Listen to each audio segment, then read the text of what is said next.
Ora, vamos dar a 12ª aula. Vamos falar sobre escrituração comercial e sobre plano contabilístico. Dentro da escritura comercial, vamos dar a noção da escrituração comercial e a formalidade legais. No plano contabilístico, vamos dar a noção do plano contabilístico, depois o plano de contas, quadro de contas, sistema de contas, coordenação. O nosso Código Comercial estipula que todo comerciante é obrigado a ter escrituração mercantil. Por escrituração ou escrita de um comerciante deverá entender-se um conjunto de documentos e livros que historiam a vida do seu património comercial. São, portanto, peças fundamentais da escrituração os livros onde se registram as operações e os documentos que representam essas operações e comprovam os lançamentos efetuados nos livros. Os documentos são, pois, os escritos que representam as operações e comprovam os lançamentos efetuados nos diferentes livros. Assim, nenhum lançamento deve ser feito sem existir o respectivo documento justificativo e sem incluir a sua referência. Os documentos podem classificar-se em documentos do movimento interno e documentos de movimento externo. Documentos do movimento interno são aqueles que são elaborados no seio da empresa e para uso interno, por exemplo, notas de lançamento, folhas de férias, etc. Os documentos externos são aqueles que provêm ou que se destinam ao exterior, faturas, recibos, letras, etc. Antes de registrar os documentos, devem ser classificados, inscrevendo-se neles as contas movimentadas e, quando necessário, as importâncias dos respectivos débitos e créditos. Depois de registrados os documentos, devem ser arquivados, anotando-se o competente número de ordem, que geralmente também consta do lançamento, de modo a que mais tarde possam ser facilmente consultados. Vamos falar agora dos livros obrigatórios.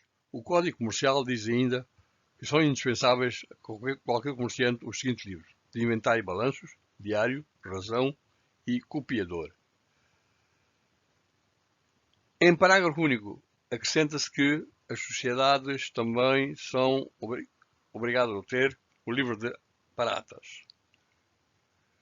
Os livros de atas das sociedades servirão para neles se registarem as atas das reuniões de sócios, interessados ou administradores, devendo cada uma delas expressar a data em que foi celebrada, os nomes dos assistentes, os votos emitidos, as deliberações tomadas e tudo o mais que se possa servir para fazer conhecer e fundamentar estas e ser assinada pela mesa quando houver, e não havendo pelos assistentes.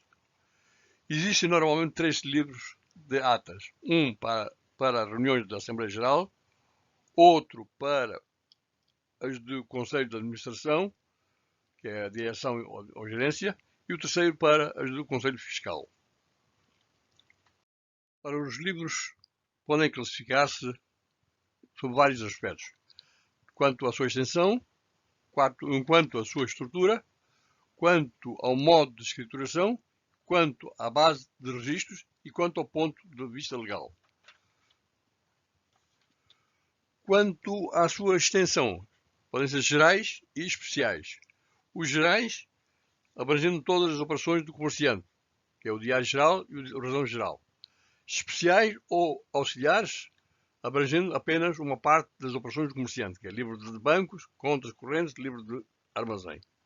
Quanto à sua estrutura, diários escriturados por ordem de datas, razões escrituradas por ordem de contas, que é a razão geral, diários razões escriturados simultaneamente por ordem de datas, que é, e de contas, que é o caixa auxiliar coronado.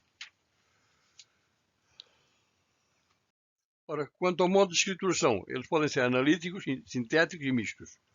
E quanto à base de registro, podem ser originais e representativos. Quanto ao modo de escrituração, então, analítico, são acentos em separado para cada operação. Sintéticos, acento em conjunto por grupos de operação, por exemplo, o diário geral sintético. Mistos, parte escriturada analiticamente, outra parte sinteticamente, que é o diário geral analítico sintético. Quanto à base de registro, que é originários e reprodutivos, originários escriturados com base nos documentos, por exemplo, o Diário Geral Analítico. Reprodutivos escriturados com base em originários, por exemplo, o Razão Geral, escriturado com base em Diário Geral.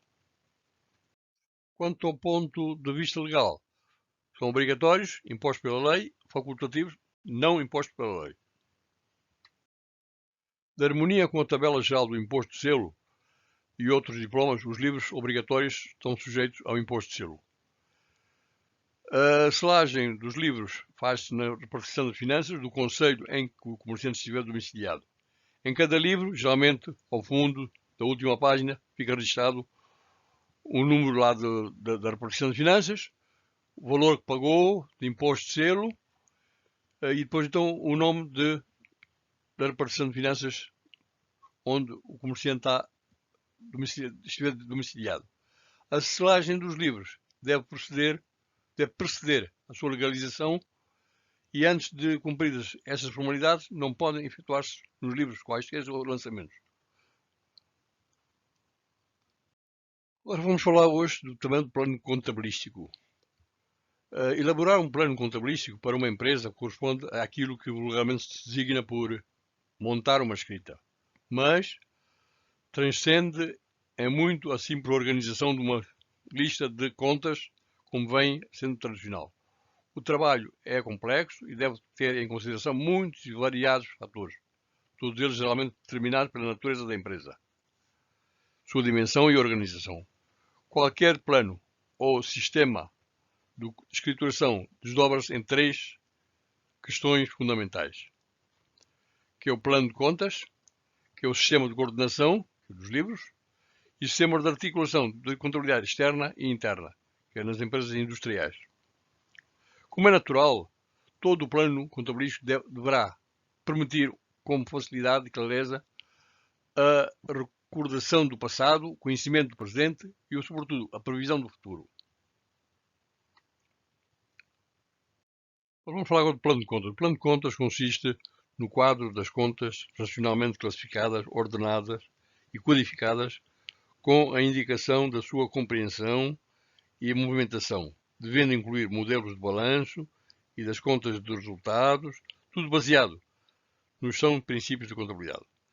A escolha das contas, nomeadamente dos respectivos títulos, o seu agrupamento em classes, segundo determinado critério, a ordenação dessas classes, a divisão das contas em subcontas e a sua codificação simples, e prática, o estabelecimento de critérios válidos de cálculos de custos e proveitos, são pontos que requerem um perfeito conhecimento de problemática contabilística. Para além dos planos elaborados individualmente para cada empresa, nos quais é impossível verificar-se uma uniformidade de terminologia, de conceitos e de critérios, podem considerar-se também os planos sectoriais, destinados ao exercício de empresas de cada setor da atividade e até um plano geral de contas para todas as empresas nacionais, mas nestes últimos casos já se poderá falar em normalização contabilística.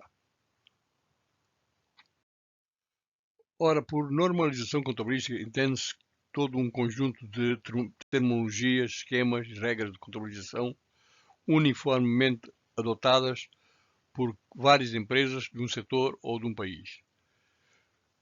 A crescente globalização económica e financeira conduziu a um aumento de atividade económica entre empresas e países, o que fez surgir a necessidade de adoção de um conjunto de normas contabilísticas aceitas mundialmente, de forma a atenuar as diferentes práticas contabilísticas entre países e empresas e os problemas daí adjacentes. O primeiro plano de contabilidade, o POC, foi assim publicado em 1977 e quando a sua publicação foi assumido que a Comissão de Normalização Contabilística iria funcionar no âmbito do Ministério das Finanças como um órgão independente a nível administrativo e financeiro, tendo-lhe sido delegado poderes para estabelecer planos de contabilidade e outras normas contabilísticas. Em 1986, Portugal aderiu à União Europeia e o território passou a estar abrangido pelo disposto nas diretivas comunitárias, através das quais se pretendia harmonizar a relação ou a organização dos diferentes Estados-membros, procurando melhorar a comparatibilidade da informação financeira.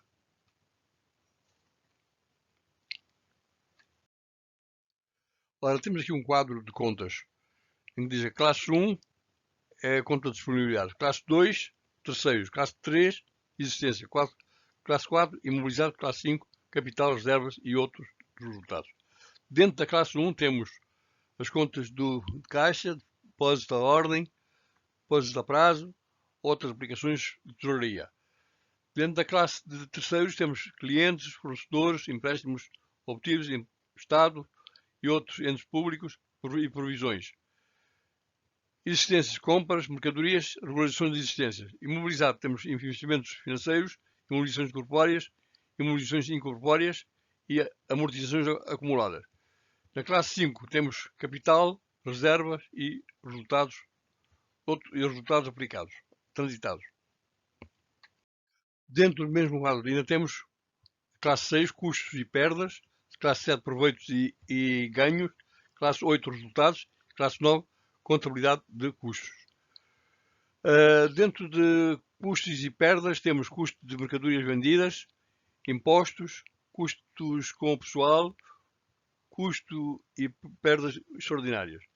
Dentro de classe de proveitos e ganhos temos vendas, prestações de serviços, proveitos e ganhos extraordinários. Dentro da classe de resultados temos resultados operacionais e resultados líquidos do exercício.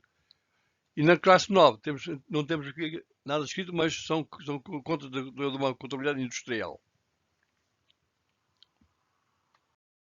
O plano engloba as contas em 10 classes, reservando a última conta para as contas de classe 0 e estabelece a distinção entre a contabilidade de custos, classe 9, e a contabilidade geral, que é classe 1 a 8, considerando nestas as contas de balanço classe 1 a 5, as contas de gestão classe 6 e 7 e as contas de resultados classe 8.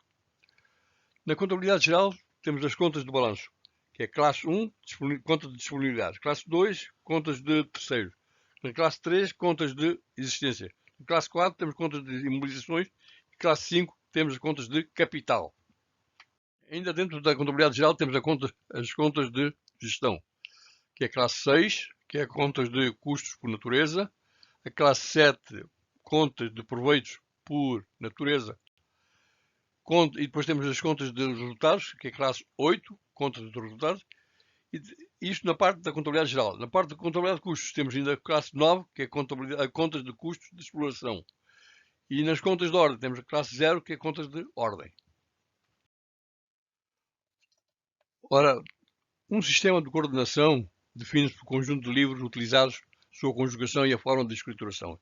Existem vários sistemas e arranjos contabilísticos, desde o sistema clássico que estudamos e o sistema de razão e centralizador, e até aos sistemas por decalque e mecanizado.